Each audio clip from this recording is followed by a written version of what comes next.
भारतीय खाने का स्वाद आखिर में बढ़ाती है मीठी मीठी सी खीर और बॉलीवुड के सॉन्ग्स में जान और रंग भरते हैं मनोज मुंतशिर। जोरदार तालियां।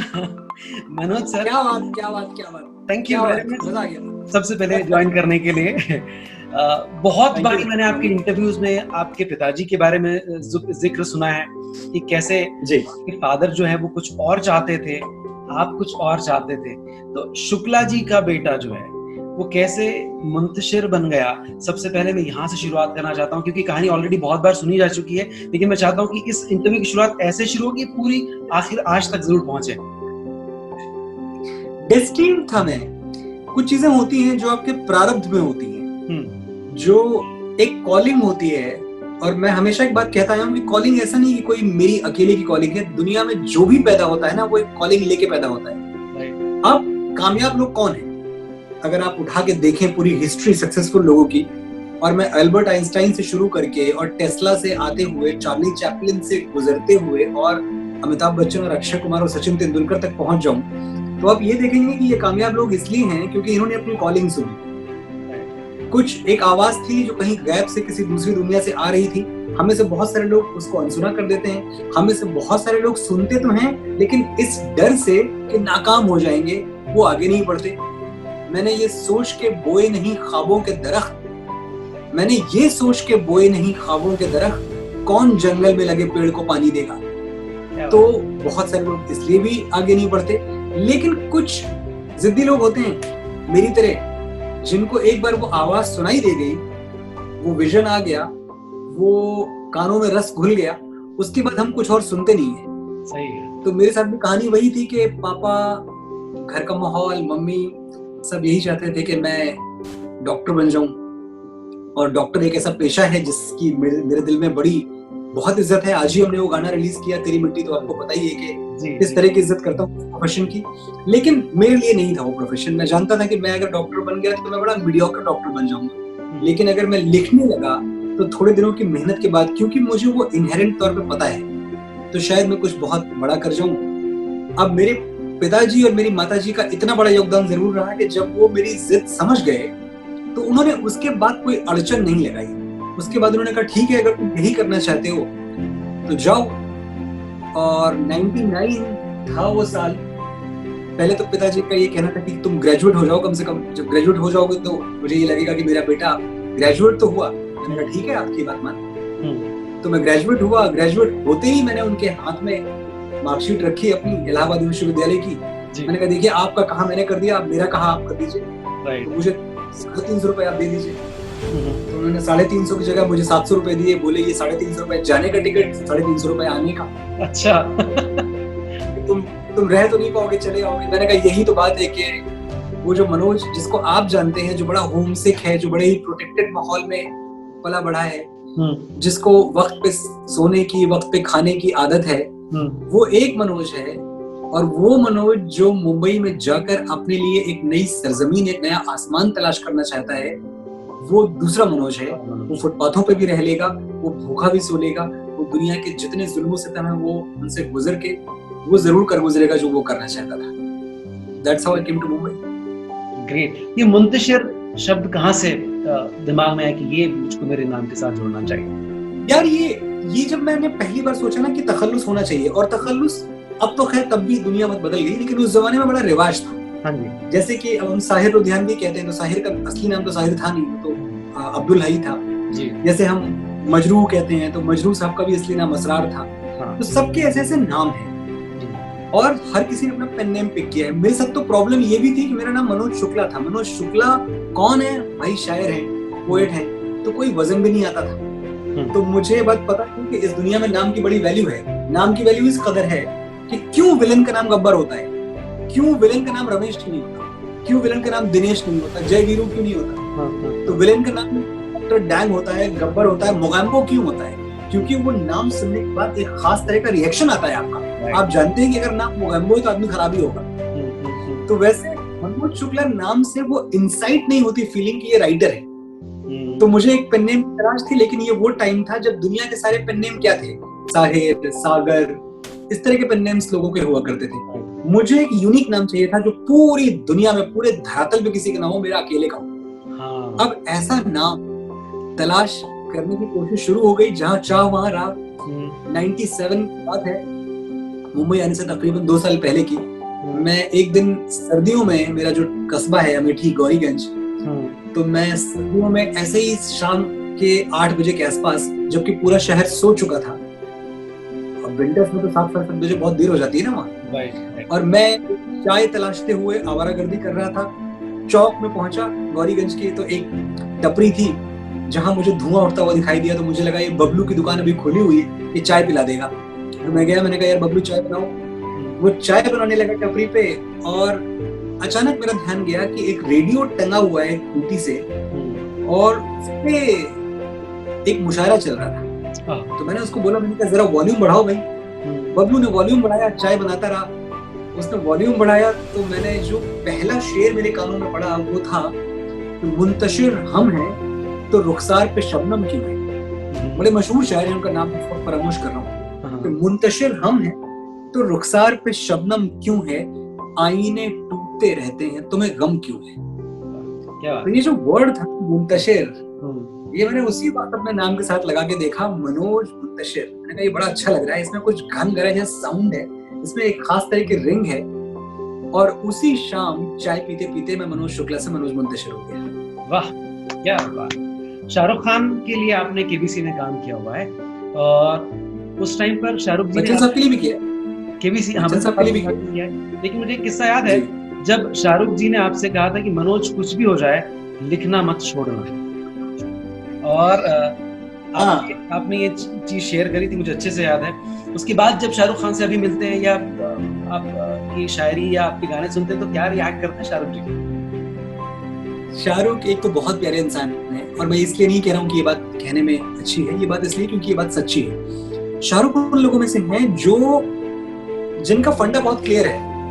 या तो वो आपको इंस्पायर करेंगे, मोटिवेट करेंगे, हंसा देंगे, खुश कर देंगे, या फिर न्यूट्रल तरीके से आपकी जिंदगी से गुजर जाएंगे। वो कभी आपको हर्ट नहीं करेंगे। Shahrukh is a very harmless person, और मैं इसलिए कह सकता हूँ क्योंकि मेरा उनके साथ बहुत अच्छा खासा वक्त गुजरा है, और अभी भी हमारी कभी कभार मुलाकात होती रहती है, कभी अवार्ड शोज में, कभी कहीं। शाहरुख से ज्यादा हार्मलेस इंसान मैंने नहीं देखा है। मैं इस बात का दावा कर सकता हूँ कि दुनिया में कुछ भी हो जाए, मुझे एक आदमी आप बुला के ये नहीं कह सकते कि भाई देखो इसका शाहरुख ने दिल तोड़ा। Shahrukh can not do that, he is incapable of doing that. जब मैं केबीसी लिख रहा था, तो उस वक्त तो खैर जो मेरी इमेज थी वो एक प्रोज डायलॉग राइटर की थी, पर मैं शाहरुख से अक्सर बोलता रहता था, शाहरुख को लगता था कि मैं मजाक कर रहा हूँ। हमेशा बोलता था कि मैं गाने बड़े अच्छे लिखता हूँ, कभी अगर मौका मिले तो मुझसे लिखवाइएगा। तो शाहरुख को भी हमेशा लगा कि ये ऐसे ही फालतू की बात बोल रहा है। तो केबीसी हमने किया, केबीसी बहुत बड़ा हिट रहा, और जब केबीसी खत्म हुआ तो शाहरुख के घर में पार्टी थी, तो मुझे भी बुलाया। लेकिन मैं तब भी ऐसा ही था और आज भी ऐसा ही हूँ, मैं अक्सर पार्टी से बच जाता हूँ। मेरी हिम्मत नहीं पड़ती उस भीड़ में गुम होने की। मैंने जूते पहने, सूट पहना, सब कुछ किया, लेकिन आखिरी वक्त मैंने कहा जाने दो यार, कहाँ कौन जाए, तो मैं गया ही नहीं पार्टी में। अगले दिन मुझे बहुत सा एक बुके आता है और साथ में एक किताब आती है, और फूलों के साथ एक नोट रहता है, जिस नोट पे शाहरुख खान ने लिखा होता है कि Manoj, KBC could not have been the same without you, और अपना ख्याल रखना और शायरी करना कभी मत छोड़ना, तुम बहुत अच्छा लिखते। तो वो नोट मैं पढ़ा, मैं मुस्कुराया, हंसा। वो दिन गुजर गया। उसके तकरीबन 2007 की बात है मेरे ख्याल से, 7 या 8 की बात। 2015 में एबीपी न्यूज जो चैनल है, उनका अचीवर ऑफ द ईयर वो एक अवार्ड करते थे, जिसमें साल के सबसे बड़े अचीवर को, जो उनकी समझ में होता है, उसको अवार्ड दिया करते थे। तो वो अवार्ड मुझे मिला था उस साल, और शाहरुख खान ने ही दिया था। तो जब शाहरुख को अवार्ड दे रहे थे, जब मेरे बारे में बोला जा रहा था और मैं स्टेज पे चल के जा रहा था, तो मैंने शाहरुख को यही बोला, मैंने कहा देखिए आपने कहा था कि गाने लिखना मत छोड़ना, शायरी करना मत छोड़ना। एक्चुअली उन्होंने एग्जैक्टली ये लिखा था। मैंने कहा देखिए मैंने शायरी करना छोड़ा नहीं, और आज देखिए हम कहाँ हैं। तो ही हग्ड मी, एंड हमारी मुलाकातें होती रहती हैं, and he has always been very inspiring, and that's how he is. मिट्टी सॉन्ग का आज वो वर्जन रिलीज हुआ है जिसकी रिक्वायरमेंट थी।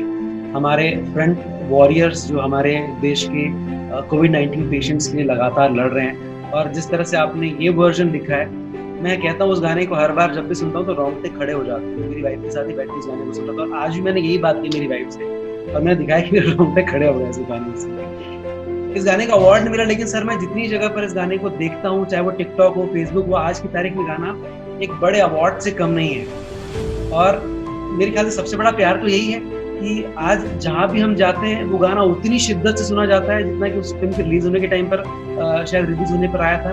तो मैं हिंदुस्तान की पूरी आवाम की तरफ से अपने दिल से वो अवार्ड जो है आवाम वाला वो आपको यहाँ पर सौंपना चाहता हूँ। और मैं चाहता हूँ कि अगर अवार्ड आपके हाथ में है तो अवार्ड की स्पीच वो जो सारे लोग इस वक्त सुन रहे हैं वो क्या होगी? देखिए, पहली बात तो ये जो आपने अवार्ड दिया है ना, इस अवार्ड को मैं सर झुका के स्वीकार करता हूँ, क्योंकि दुनिया में इससे बड़ा कोई अवार्ड हो भी नहीं सकता। और मैंने जब अवार्ड्स का बहिष्कार किया था तो इसीलिए किया था, मैंने वो जनता की भावनाओं को ध्यान में रख के ही किया था बहिष्कार। वो इसलिए नहीं था कि मेरी कोई पर्सनल। अभी अगर मैं आपको दिखाऊं जहां आप बैठे हुए, ये पूरा कमरा अभी भी आप देखें, आपको पीछे आएगा, कुछ तो शॉर्ट्स आएंगे। इस कमरे में अवार्ड्स रखने की जगह नहीं है, इतने अवार्ड्स ऑलरेडी मिल चुके हैं। सवाल एक और अवार्ड का नहीं था, सवाल ये था कि एक ऐसा गाना जो इस देश का एंथम बन चुका है, जिसको हमारा सोल्जर अपने होठों पे लिए फिरता है, वो घर से निकलता है तो वो 2 ही बार उसके होठों पे गीत आते होंगे, एक जब वो जनगण मन गाता है और एक दूसरा तेरी मिट्टी गाता है। एक गाना जिसका इतना बड़ा रुतबा है, जो किसी भी लिखने वाले से बड़ा है। ये बात मैं पहले भी कह चुका हूँ कि मनोज मुंतशिर, बी प्राक और ऑर्को, इस गाने के गाने वाले, लिखने वाले और कंपोजर, हम सब की हैसियत, हम सबकी प्रतिभा इतनी बड़ी नहीं है कि हम तेरी मिट्टी बना पाए। तेरी मिट्टी एक गिफ्ट था हमें कुदरत की तरफ से। तेरी मिट्टी बनना था, उस वक्त हम आगे सामने हमसे बन गए, वो किसी और से भी बन सकता था, ऐसी बात। तो बड़ी बात ये है कि एक ऐसा गाना जो 130 करोड़ हिंदुस्तानियों की निशानदेही करता है, जब आप उस गाने को ऑनर करने से चूक जाते हैं तो वो किसी एक मनोज मुंतशिर का अपमान नहीं है, वो 130 करोड़ लोग जिन्होंने इस गाने को सीने पे लगा के रखा, जिन्होंने इस गाने को सर आंखों पे रखा, उन 130 करोड़ लोगों को आपने एक झटके में उनकी सारी उम्मीदें तोड़ दी। एक झटके में आपने उनकी पसंद को, उनकी चॉइस को, उनकी डिग्निटी को, उनके वकार को नकार दिया। तो ये बगावत मेरी इस चीज के लिए थी कि अगर इस गाने की आप वैल्यू नहीं कर सकते हो तो मेरी नजर में आपकी वैल्यू नहीं है। अब मुझे आपसे कुछ चाहिए नहीं, अब मैं ये समझता हूँ कि आप इस लायक ही नहीं हो कि आप ऑनर कर पाओ सही वर्क को या सही काम को। और आज मैं देखता हूँ कि देखें अभी पूरी, वो चाहे दुनिया का कोई भी मुश्किल से मुश्किल वक्त रहा हो, जब से ये गाना रिलीज हुआ है हर जगह हर मौके पे यही गाना सुनने को मिलता है जी। अभी आप पूरी जो हमने कोरोना की जंग है, वो पूरी कोरोना के जंग में इंस्पायर, चलिए हमने अपना वर्जन तो आज रिलीज किया डॉक्टर्स वाला, लेकिन ये रिलीज होने के पहले भी अलग अलग तरह से आप देखें तो यही चल रहा है, तेरी मिट्टी लोग सुन रहे हैं। इस गाने की जो वैल्यू है ना, ये कुछ और है। इस गाने की वैल्यू मुझसे या हम सबसे बहुत आगे की चीज है। और आपका अवार्ड जो अवाम वाला है उसको मैं सर झुका के स्वीकार करता हूँ, और मैं इतना प्रॉमिस करता हूँ कि कोशिश करूंगा, तेरी मिट्टी दोबारा लिख पाऊंगा मुझे नहीं पता, लेकिन इतनी कोशिश जरूर करूंगा कि कभी आप नाउमीद ना हो, मैं जो लिखूं ठीक ठाक ही हो, इतना खराब ना हो कि आपको फोन करके ये कहना पड़े कि यार ये क्या लिख दिया आपने। ऐसा कभी नहीं करूंगा। We all know that कि आप ऐसा कभी नहीं लिखेंगे। जाने से पहले ये लॉकडाउन का टाइम है, लेकिन ऐसी बहुत सारी चीजें हैं जो अनलॉक भी हुई हैं, बहुत सारे रिलेशनशिप अनलॉक हुए हैं, बहुत सारी शायद से किताबें अनलॉक हुई हैं। अगर मैं पूछूं कि मनोज सर की लाइफ से क्या अनलॉक हुआ इस लॉकडाउन के दौरान, तो क्या होगा? मेरी लाइफ से मेरा घर अनलॉक हुआ है। ये घर जो हमने इतने प्यार से और इतनी मेहनत से, इतने खून पसीने से बनाया, कभी इस घर को ढंग से देखने का मौका नहीं मिला। इसके कॉर्नर्स मुझे नहीं पता थे। अब इतने दिन जब यहाँ रहा, तकरीबन 30 दिन के आसपास हो गए, ऊपर ही हो गए उससे, तो अब मुझे अपने घर में कुछ कोने नजर आते हैं, अपने घर की दीवारों के रंग समझ में आने लगे हैं, और अब ये लगता है कि हाँ यार हमने घर तो अच्छा बनाया। तो वो जो एक फीलिंग है, अचानक दीवारें बोलने लगी हैं, मुझसे बात करने लगी हैं। पहले ये घर मुझसे बात नहीं करता था, अब ये घर मुझसे बात करता है। तो ये मेरा जो एक रिश्ता था घर के साथ, वो मैंने डिस्कवर किया। Great sir, thank you very much sir हमसे बात करने के लिए। आपसे बात करके बहुत अच्छा लगता है हर बारी, एंड नेक्स्ट टाइम जब इंदौर आएंगे तो जरूर मिलेंगे आपसे। बिल्कुल, और इंदौर के लिए मेरी आपको मैं ताकीद कर दूं कि बहुत बच के रहें, बहुत संभल के रहें। थोड़ा सा वक्त मुश्किल है, लेकिन ऐसा नहीं है कि ये वक्त हमेशा रहने वाला है। फिर से एक बार जश्न होगा, फिर से एक बार धूम मचेगी, फिर से वही जो इंदौर का सराफा मार्केट है वहाँ लोग खाने पीने के स्टॉल्स पे जमा होंगे, सारी मस्ती धूम सब कुछ वापस आएगा। ये वक्त बड़े सब्र के साथ, बड़े पेशेंस के साथ गुजर जाने दें। दिल नाउमीद तो नहीं, नाकाम ही तो है, लंबी है गम की शाम मगर शाम ही तो है, गुजर जाएगी, this to shell pass and I love you Indore.